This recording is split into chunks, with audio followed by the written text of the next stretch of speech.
Sergio is back. He's got another question and it's about Tassie. So Tassie was once the top performing state for residential. What is the current state of the retail and industrial over there? With the limited population growth, would you consider investing there, Steve? Yeah, so I have bought some in Tassie.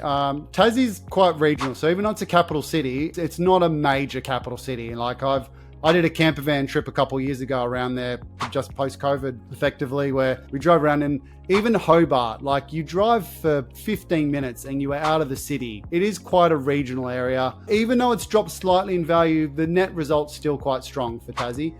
Funnily enough, if you actually go back 30 years in the residential space and you look at prices in Hobart to prices now, it's actually still a front runner. It actually beats Sydney and Melbourne, surprisingly, because 30 years ago, where you could buy a house for $80,000, that same house now is $450 to $550.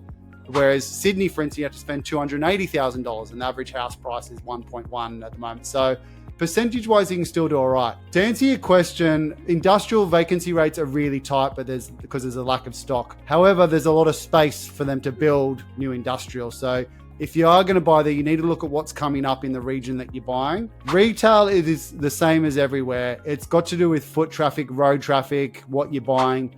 Don't look at the macro stats from the reports that like CBRE and like JLL and Savills and stuff release, because they're talking large scale Westfields on spending and stuff like that.